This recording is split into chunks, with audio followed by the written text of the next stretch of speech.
At UFC Vegas 9, Alistair Overeem defeated Augusto Sakai via TKO in the 5th round. Hey, look at Sakai. Sakai almost turning away from him.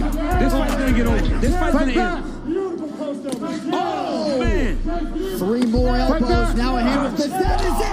Alistair Overeem rallies to stop Augusto Sakai. The remake done yet. Here's how the MMA community reacted to the fight. Michael Bisping tweeted, #experience. Well done Alistair Overeem. Chris Weidman tweeted, impressive work by Alistair Overeem. Conserved his energy early and put it on when it counted. Experience. Aljamain Sterling tweeted, that ground and pound was brutal. Angela Hill tweeted, the ream with the educated violence and the finish. Super impressive adjustments made. Good call by Herb as well. Tatiana Suarez tweeted, Overeem looks so good. I think being at Team Elevation has expanded his arsenal. I'm happy for him. Congrats Alistair Overeem. And James Vick tweeted, 20 years in the sport, the Reem is a real legend. Khabib Nurmagomedov recently reflected on what his father told him. He posted this on his Instagram with the caption, as father used to say, impose your game on him, go to the end, and you will see how others surrender. Top prospect Khamzat Chimaev has 2 fights lined up according to Dana White. He is scheduled to face Gerald Meerschaert in a 3-round middleweight fight at a UFC card on September 19th, and if he gets his hand raised, he will then be scheduled to face Demian Maia in a 3-round welterweight bout at Fight Island. After hearing a rematch between Jorge Masvidal and Nate Diaz was in the talks of being booked, Leon Edwards reacted and posted this on his Twitter saying, could have fought number 3 yet chose to fight number 12. Eventually this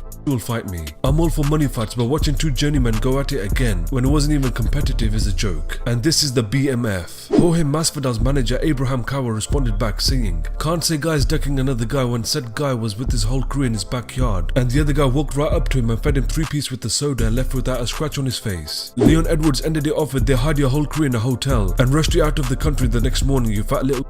This is the same guy who got open hand slapped and pressed charges. Embarrassing. Twitter thug, keep my name out of your mouth. Michael Bisping on the Believing Me podcast gives his thoughts on a potential rematch between Jorge Masvidal versus Nate Diaz. He said he would rather see Jorge Masvidal fight Leon Edwards next. The biggest story right now is that they just booked Nate Diaz versus Jorge Masvidal too. It's been booked? Well, I hear that's being booked. I don't think it's 100% official. I don't think it's signed and all that type of stuff. I mean, because for me, listen, I'm not on the matchup. It'll be a great fight. The first fight was a great fight. I enjoyed it. I'm a fan of both guys. Diaz, people love to watch him fight. Masvidal, of course, he's a huge star. Unsuccessful against Usman, but he made it exciting in the first round whilst he could, until Usman completely shut him down. But still, there's so many more different fights that I would rather see Masvidal fight or, compete against. We saw what he did against Diaz, and with the greatest of respect to Diaz, it ain't going to go any different, right? Masvidal was too much. He was too fast. He was too technical. He was the bigger guy. He was more ferocious. He was just a better fighter on the night. And I don't see Diaz doing anything different. He hasn't got the power to hurt Masvidal. Unless he gets Masvidal down to the ground, he's not going to submit him. And I don't think he has the wrestling or the power to hurt Masvidal in any way, shape or form, if I'm honest. Well, the one person that we did see mentioning a rematch a lot was Diaz. Remember, he was saying that... Right after, of course. Yeah, the stoppage was... and all the rest of it, and then McGregor came out. He said, "Oh no, everybody got robbed of rounds 4 and 5, or was it round 5?" But it was a big cut, and the reason, it was the strikes that caused the cut, and those strikes were coming fast and aplenty. You know what I mean? And it was only a matter of time. Now, I'm not against the fight. As I said before, will I watch the fight? Yeah, of course I will. It's a very fan-friendly matchup.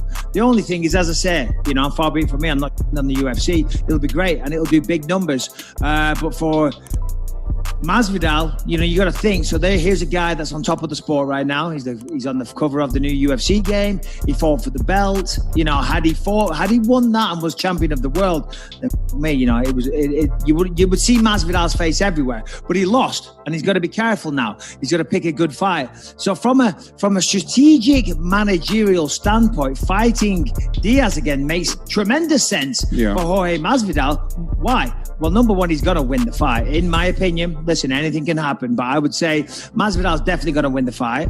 It's against a guy that has a huge name already in Diaz. A lot of people are going to watch. He gets a win back, and he gets a gigantic payday because, I'm assuming that'll be pay-per-view and the numbers will be through the roof. I'll tell you who I feel sorry for is Leon Edwards, because Leon Edwards versus Masvidal, that's the fight I want to see. Now, maybe I'm taking a dim view of the Diaz-Masvidal situation because as a fan, I really want want to see Masvidal versus Leon Edwards. I mean, think about it. You've got the backstory, you got the 3-piece with the soldier, you got that whole thing. And this whole time throughout this pandemic, Leon Edwards has just been waiting in the wings trying to get a fight. So it's funny how people usually think, wow, man, he's doing something. He must be doing something to be in such a good shape. Oh man, he must be taking something. Oh, what supplement he's taking? What substance he's in? I tell you what the substance I'm in. You see, empty gym. We had an amazing jiu-jitsu training by Gilbert Burns here today, but look, I'm here by myself, accompanied by my gloves, my ropes. So you have to evolve your craft when nobody watching. The reason I want to share this with you guys is because you guys know that I'm back. I'll be back soon. So I'm looking forward to my debut in one championship. So Chatri, my agent, we are really having an amazing opponent. Actually, a couple on the line. So we just need to see who's going to be willing to step in. It's all business, and you know how it is. And just want to share this with you guys. Whatever you do in your endeavor, whatever you are facing right now, it's with COVID-19. I know it's kind of crazy, but everybody's looking for a hack. And the hack is this: it's grind when nobody watching. I just want to share this with you guys.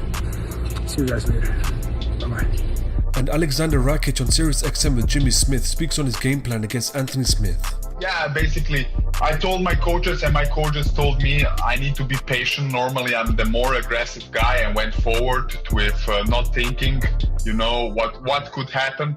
But in this fight, the focus was to be patient and to pick him apart and to make him pay, you know. For every mistake he does, he need to pay for it, you know. And I started with this hard calf kicks, low kicks, to slow him down because the cage in the apex is really small and you cannot move around so much. So the plan was to slow him down with the kicks, and then we're gonna see what happened. You know, we was expecting he gonna shoot, and yeah, that's the reason I didn't stood up with him, because I heard he told in the interviews that I'm a one-dimensional fighter, that I'm only a striker.